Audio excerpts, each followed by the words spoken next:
Salam sejahtera dan salam Sarawak sayang bersama saya Janet Bennett. Tumpuan berita, Kerajaan Sarawak terus komited untuk mewujudkan persekitaran mesra perniagaan kepada pelabur. Premier Sarawak Datuk Petinggi Tan Sri Dr. Abang Abdul Rahman Zuhari Tun Datuk Abang Openg memberitahu Sarawak harus mencapai pertumbuhan ekonomi 6 hingga 8% setiap tahun untuk menggandakan saiz ekonomi Sarawak kepada RM282 bilion menjelang tahun 2030. Our state revenue for 2022 was at 10.159 billion ringgit, the biggest so far in Sarawak's economic history. And it doesn't stop there. The state will continue to register increase in revenue next year, which is projected at 11.035 billion ringgit next year. Beliau berkata demikian semasa berucap pada Majlis Anugerah Sarawak Entrepreneur of the Year 2022 EOYS di Kuching pada Jumaat. Sementara itu, Premier Sarawak berkata Kerajaan Gabungan Parti Sarawak GPS amat menyedari kesukaran yang dihadapi komuniti perniagaan akibat wabak COVID-19. Justru katanya bantuan terkini melalui Bantuan Khas Sarawak Kusayang BKSS 90 memperuntukkan sejumlah RM700 juta untuk melaksanakan inisiatif variasi harga VOP. For the year 2024, we will be producing our own methanol owned by Sarawak. Methanol, and from methanol you can process it to other derivatives including ammonia. Ammonia can also produce hydrogen, and from ammonia you go down right up to manufacturing of composite material. I want to imagine one day Sarawak produce composite as a material to produce component of aircraft. We produce component of aircraft, then this aircraft flying using our own aviation fuel, meaning every supply chain will come from Sarawak. This is my vision. I hope we work together to achieve that vision. Majlis EOYS telah dianjurkan oleh Kementerian Perdagangan Antarabangsa dan Industri, Perindustrian Terminal dan Pembangunan Usahawan MITRAD dalam persatuan dengan Dewan Perniagaan Perindustrian Sarawak SCCI bersempena ulang tahun ke-70 SCCI. Pada majlis tersebut, Pengerusi Amalgamated Batteries Manufacturing Sarawak Sendirian Berhad ABM Datuk Seri Tay Chin Kin telah menerima anugerah Outstanding Entrepreneur. Turut hadir Timbalan Premier Datuk Amar Awang Tengah Aliasan, Naib Presiden SCCI merangkap Pengerusi EOYS Datuk Dr. Philip Ting dan Pengerusi Penganjur Eng Yi Kue. Terdahulu, Timbalan Premier Sarawak Datuk Amar Awang Tengah Aliasan berkata Sarawak sentiasa menjadi antara destinasi pelaburan terutama di Malaysia dalam projek pembuatan. Katanya Sarawak telah menarik jumlah pelaburan bagi projek pembuatan bernilai RM23.17 bilion untuk tahun 2020 dan tahun 2021. However, the COVID-19 pandemic has affected many investment decisions in the last 2 years. Nevertheless, Sarawak has attracted a total investment for manufacturing project worth RM23.17 billion for 2020 and 2021.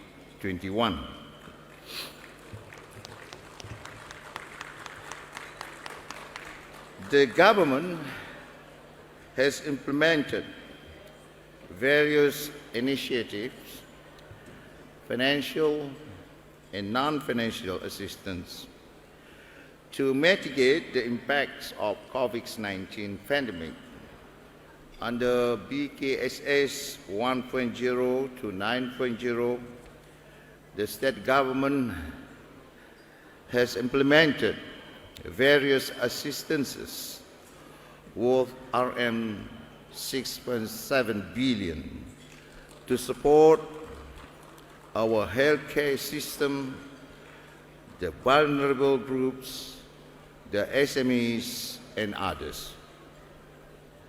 Datuk Amar Wang Tengah juga menyeru sektor swasta agar memainkan peranan yang sesuai membantu merealisasikan visi Sarawak sebagai ekonomi berpendapatan tinggi menjelang tahun 2030.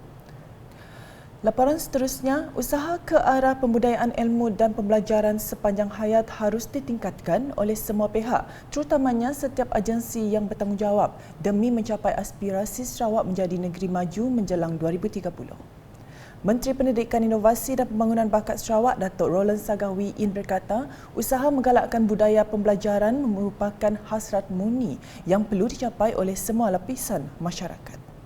Dalam hal ini, beliau memuji peranan dimainkan oleh Pustaka Negeri Sarawak dan rakan sinerginya dalam meningkatkan bidang ilmu melalui penyediaan buku dan penerbitan.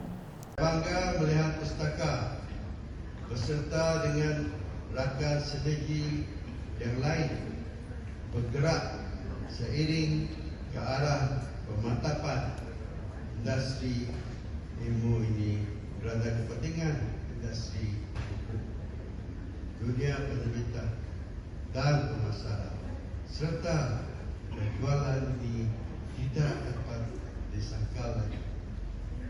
Oleh yang demikian, Beliau berkata demikian semasa merasmikan Pesta Buku Kuching 2022 di Galeri Pustaka Negeri Sarawak di Kuching pada Jumaat.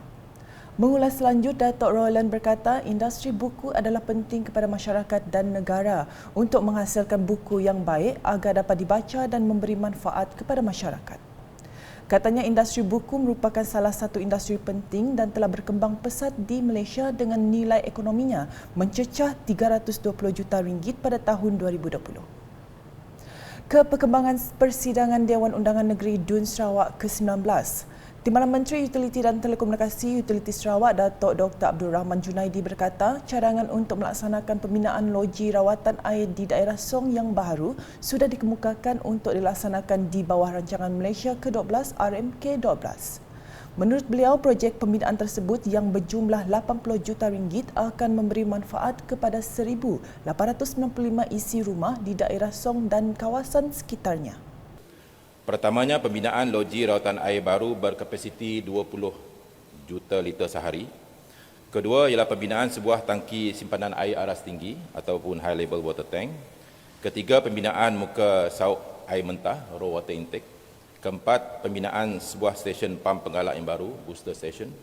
Dan kelima ialah kerja-kerja penyambungan paip agihan. Anggaran kos projek ini adalah sebanyak RM80 juta dan kita jangkakan apabila siap nanti ia akan memberi manfaat kepada 1,895 isi rumah di daerah Song dan juga di kawasan sekitarnya. Beliau berkata demikian semasa menjawab soalan Ahli Dewan Undangan Negeri Adun Katibas Lidam Ahsan pada hari kelima persidangan pada Jumaat. Menjawab soalan kedua, Datuk Dr. Abdul Rahman memberitahu projek bekalan air luar bandar yang dilaksanakan di kawasan Kapit, Song dan Kenawit adalah berjumlah RM149 juta. Pertamanya pertama ialah pemasangan pipe-pipe MSCL ataupun mild steel cement line pipes bersaiz 500 mm sepanjang 70 km. Kedua, pembinaan tangki simpanan air paras tinggi, high level water tank. Yang ketiganya, pembinaan sebuah stesen pam penggalak yang baru, booster station. Serta yang keempat, kerja-kerja berkaitan dengan projek ini. Anggaran kos projek ini untuk dilaksanakan oleh Kementerian Pembangunan Luar Bandar ialah sebanyak RM149 juta. Sementara itu, Timbalan Menteri Pembangunan Wanita, Kanak-kanak dan Kesejahteraan Masyarakat 1, Datuk Rosi Yunus berkata, Jabatan Kebajikan Masyarakat Sarawak JKMS komited untuk menyediakan perkhidmatan sosial yang berkualiti untuk semua komuniti, termasuk di kawasan luar bandar. Jelas beliau, setakat 31 Oktober 2022, JKMS telah menubuhkan 4 pejabat satelit di Barang. And as of 31st October 2022, JKM has set up 4 satellite offices in Barang as follows. 1, Long Kewok, 15th of July 2022. The second one is at Long Bedian, 16th to 17th July 2022. At Long Jagitan, 29th to 31st July 2022. And Barrio from 1st to the 4th September 2022. Beliau berkata demikian bagi mengulas pertanyaan adun telangusan Dennis Ngau. Datuk Rossi menambah pejabat satelit berkenaan akan diteruskan pada tahun 2023 untuk menambah baik perkhidmatan dan memastikan masyarakat di Baram tidak ketinggalan menerima sebarang bentuk inisiatif daripada pihak kerajaan. Mengulas mengenai Endowment Fund Sarawak EFS, seramai 622 anak dilahirkan direkodkan oleh Jabatan Pendaftaran Negara Sarawak di Baram dan sebanyak 324 akaun EFS berdaftar sejak tahun 2019 hingga 31 Oktober 2022. Dalam perkembangan sama, Adun Tanjung Dato' Dr. Azizul Anwar Adnan mengemukakan cadangan agar Rumah Spektra Permata RSP diberi subsidi oleh kerajaan dalam bantu orang ramai memiliki rumah sendiri. Menurut Azizul, kerajaan boleh mengikut contoh Rumah Mesra Rakyat RMR yang menyediakan subsidi sehingga harga rumah kurang RM100,000. Therefore, I seek the Ministry of Local Government, Housing and Public Health and HDC to look into this matter and solve this problem promptly on the ground. Beliau berkata demikian dalam sesi perbahasan Rang Undang-Undang RUU Pembekalan 2023 semasa persidangan DUN pada Jumaat. Katanya faktor harga menyebabkan rumah RSP dilunduk dan sematan hanya diduduki sebanyak 3 unit sahaja. Dalam masa sama, katanya skim pembesaran kampung SPK di kawasan Lunduk juga sedang dibangunkan untuk kampung setunggang Melayu. Menurutnya, permohonan SPK melonjak naik susulan pertambahan bilangan penduduk di kampung-kampung seperti Kampung Siling Melayu, Kampung Siling Dayak dan Kampung Punggu. Masih dengan laporan persidangan DUN Sarawak, Adun Tembedut Dr. Simon Sinang Badar amat berterima kasih kepada Premier Sarawak kerana meluluskan penubuhan Greater Kuching Coordinated Development Agency GKCDA pada 12 Jun lepas. Katanya ini merupakan satu pengumuman yang amat ditunggu-tunggu penduduk yang sekaligus menunaikan permintaan Adun Opa, Serembu dan Bukit Semuja. With the budget of 1.5 billion using alternative funding, the direct beneficiary will be our people. On behalf of my constituents representing DUN N21 Tembedut, I would like to join my comrades from Bukit Semuja, Serumbu and Opar to express our sincere thanks and gratitude to YAB Premier for his approval. Beliau berkata ketika membahaskan Rang Undang-Undang RUU Belanjawan Sarawak 2023 pada Jumaat. Pada masa sama, Dr. Simon juga mengucapkan terima kasih kepada kerajaan di mana projek jendela di bawah Suruhanjaya Komunikasi dan Multimedia Malaysia SKMM telah melaksanakan pembinaan 11 menara telekomunikasi iaitu SK Parunsuan, Kampung Kuhom Mandek, Kampung Tepoi, Kampung Sejijak, Kampung Krusen Mawang, Kampung Payau Burus, Kampung Lobang Batu Mawang, Kampung Gahat Mawang, Kampung Daha Seromban, Kampung Tai 2 dan ICQS Tembedut yang akan memberi manfaat kepada 9 buah kampung, sebuah sekolah dan ICQS Tembedut. Dalam perbahasan itu juga, Dr. Simon turut meminta Jabatan Perkhidmatan Veterina mengenal pasti kawasan di kawasan DUN Tembedut untuk menyertai program pengeluaran daging lembu dan kambing bagi mengurangkan import makanan Sarawak.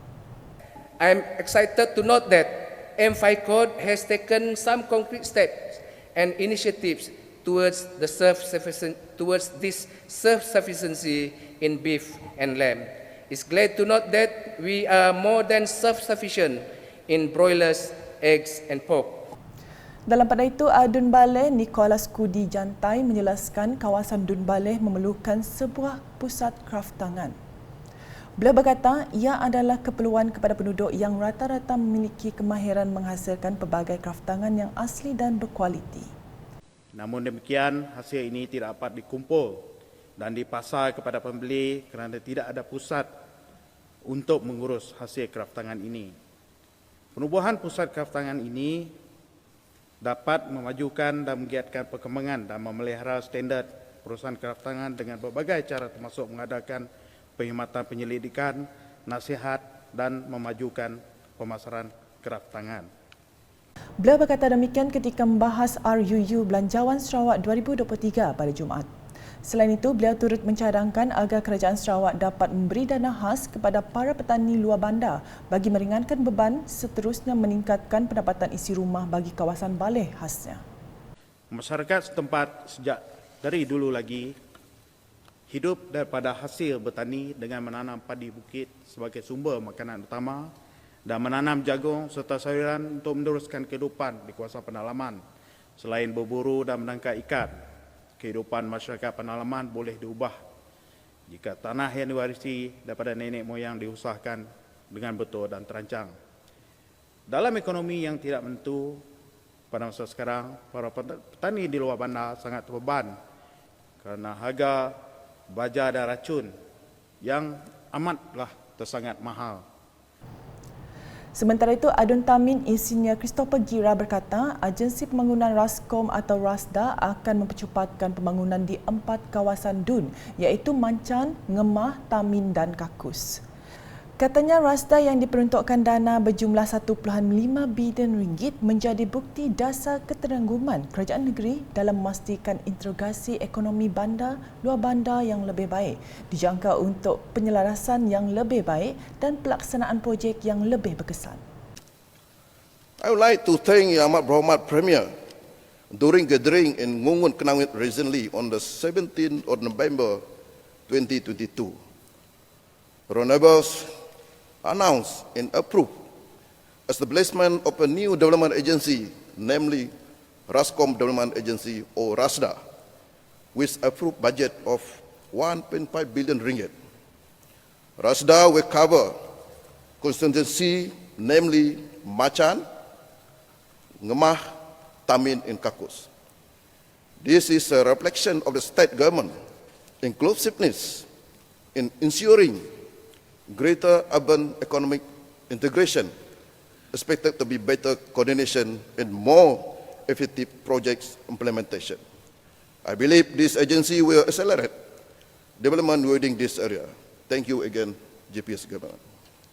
Beliau berkata demikian semasa membahaskan RUU Pembekalan 2023-2022 pada Khamis. Menyentuh mengenai pembangunan di Tamin, Insinyur Christopher memohon kepada kerajaan negeri untuk membina jalan raya dan jambatan di konstitusinya di mana infrastruktur tersebut akan menjadi jalan masuk utama untuk dihubungkan ke bandar kecil dalam kawasan itu. I'd like to request the state government for the infrastructure development such as road and bridges in Dun Tamin. These roads are main access road to connect the small town within that area. The proposed road as follows: upgrading abandoned logging road from Nangas Kuau to Nangabunau, Oyak, Selangau. Number 2, upgrade abandoned logging road from Nangakuau to Ulumuka.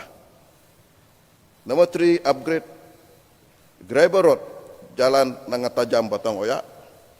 Number 4, upgrade of logging road Jalan Sepudun, Tanjung Taruh, Selangau. Number 5, upgrade of gravel road at Jalan Igu, Tamin, Selangau. Selain itu, Insinyur Christopher turut mencadangkan pembesaran bandar Selangau bagi menampung pertambahan penduduk di situ.